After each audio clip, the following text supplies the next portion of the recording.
उत्तर प्रदेश के Kanpur commissioner office में अचानक कुछ ऐसा हुआ कि वहां मौजूद हर शख्स दंग रह गया।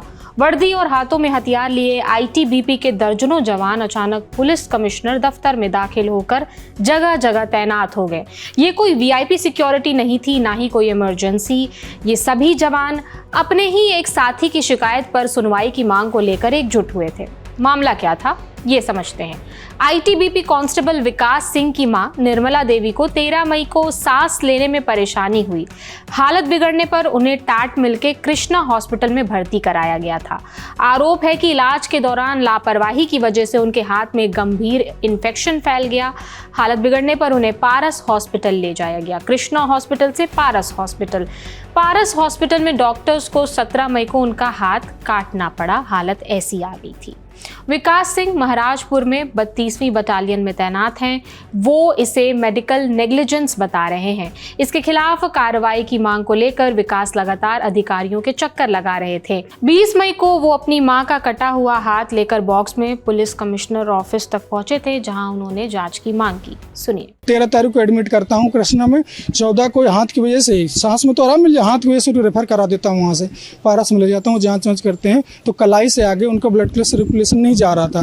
तो फिर वो बोलते हैं देखो इलाज करते हैं। फिर अगले दिन आपका आरोप जी कृष्णा का कृष्णा हॉस्पिटल उन्होंने पूरा इन्फेक्शन बढ़ाया 24 घंटे के अंदर। पारस हॉस्पिटल में हाथ काटा गया तो आपको बताया गया था? जी बताया गया, वहाँ ले जाते बताया गया ब्लड का सर्कुलेशन नहीं जा रहा है, इन्फेक्शन बढ़ गया है।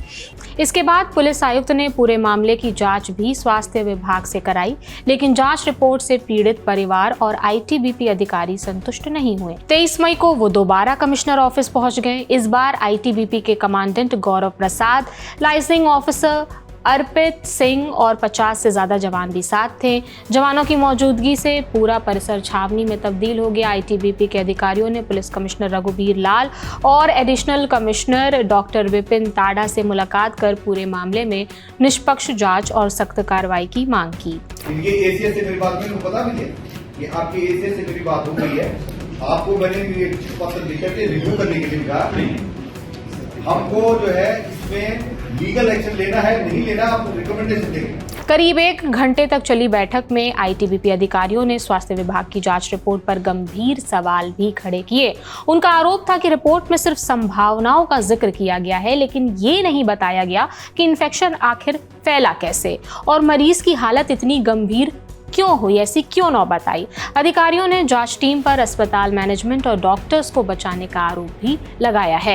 एडिशनल कमिश्नर विपिन ताड़ा ने बताया कि सीएमओ को दोबारा जांच के निर्देश दे दिए गए हैं और अगर किसी भी लापरवाही की बात सामने आती है तो उसके खिलाफ सख्त कार्रवाई की जाएगी। इसमें कुछ दिवस पूर्व एक आईटीबीपी के जवान एक एप्लीकेशन लेकर आए थे, जिसमें कि उनका आरोप था कि अस्पताल द्वारा लापरवाही पूर्वक इलाज करने के कारण उनकी माताजी का हाथ काटना पड़ा। इस पर माननीय उच्चतम न्यायालय के आदेशानुसार प्रकरण, क्योंकि मेडिकल नेग्लिजेंस से संबंधित था, तो उसे सीएमओ साहब को प्रेषित किया गया, जिस पर कि उनके द्वारा नियमानुसार डॉक्टरों की कमेटी गठित करवा के सभी एस्पेक्ट की जांच करवाई गई।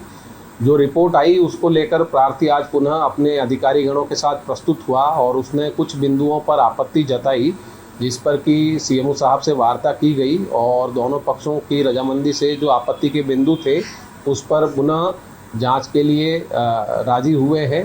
दोनों पक्षों की बात हुई है और इसमें जो भी जांच के बाद तथ्य सामने आएंगे उसी आधार पर इसमें अग्रिम विधिक कार्रवाई की जाएगी। किन बिंदुओं पर आप क्लीन चिट दी थी?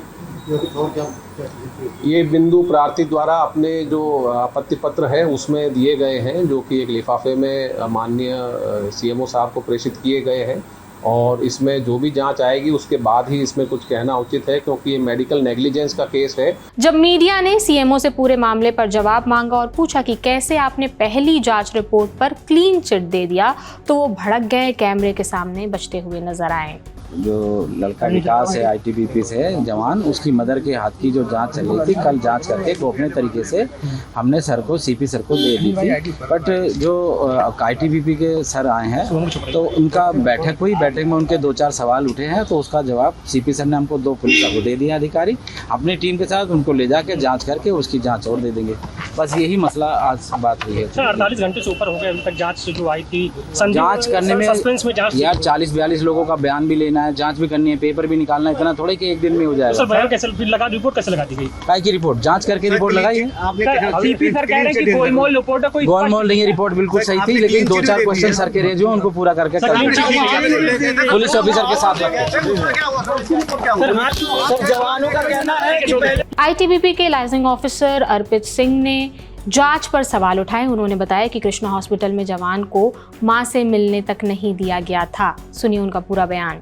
जांच रिपोर्ट में आज सुबह मैं 11:30 बजे सीएमओ ऑफिस पहुंचा, तो वहां हमको बैठा के रखा गया और हमको ना रिपोर्ट के बारे में कुछ बताया गया, ना वहां जाने दे रहे थे। और शाम के टाइम जब 7:30 बज गया तो उसके बाद जो है सीएमओ साहब बोले रिपोर्ट सीपी महोदय को जो है भेज दिया गया है। तो हम सर से रिक्वेस्ट किए, सर इसमें आपने किया क्या? तो उन्होंने कहा कि हमने ऐसा किया है कि जो कृष्णा हॉस्पिटल है वो हाथ का एंजियोग्राफी जो है वो किया था और जो है एको टीएमटी किया था, जबकि सर हमारा एक सीएपीएफ कार्ड बनता है। जब सीएपीएफ कार्ड बन जाता है तो सीएपीएफ कार्ड से जो हमारे हॉस्पिटल इन पैनल होते हैं उसमें हमारा फ्री इलाज होता है। तो हमारा जो जवान था वो लेकर अपनी माँ को कृष्णा हॉस्पिटल गया, लेकिन जो कार्ड उसका है वो एक्टिव नहीं था। तो वहाँ जो टेस्ट वगैरह हुए हैं, जो उन्होंने किया टेस्ट, दवा जो भी किया, उसका कार्ड से पेमेंट नहीं हो पाया। और जब माँ का उसके हाथ काला पड़ गया, जब वो जवान देखने जा रहा है तब भी ये देखने नहीं दे रहे हैं हाथ को, बोल रहे हैं आजकल में ठीक हो जाएगा।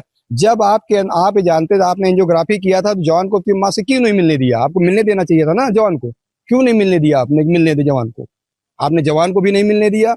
और उसके बाद आपने बिल भेजा है, उस बिल में ना एंजियोग्राफी की है ना एको टीएमटी है। फिर भी जो हमारे जो बोर्ड सीएमओ साहब के द्वारा गठित किया गया था, उन्होंने क्या किया, अपने रिपोर्ट में ये दिखा दिया कि हाथ का एंजियोग्राफी हुआ है और एको टीएमटी हुआ है। आप बताइए, कोई आदमी अगर मर गया है तो क्या वो जिंदा हो जाएगा? नहीं होगा ना। लेकिन हमारे सीएमओ साहब की जो टीम है वो मरे हुए को भी जिंदा कर देती है। एडिशनल कमिश्नर विपिन ताड़ा ने बताया कि पीड़ित अपने कुछ सीनियर्स के साथ अंदर आए थे। ऑफिस में उन्होंने बातचीत की, उनके बाकी के जो साथी थे वो बाहर ही खड़े थे। ये कोई घेराव नहीं था पुलिस कमिश्नरेट का। उन्होंने निष्पक्ष कार्रवाई का भरोसा दिया है, जिसके बाद सभी जवान वहां से वापस लौट गए। तो ये थी पूरी जानकारी। इस जानकारी पर आपकी क्या राय है हमें कॉमेंट सेक्शन में ज़रूर बताइए। मेरा नाम प्रगति है। बाकी देश और दुनिया की तमाम खबरों से जुड़े रहने के लिए देखते रहिए दी लल्लन टॉप। अगर चैनल को नहीं सब्सक्राइब किया है तो कर लीजिए। शुक्रिया।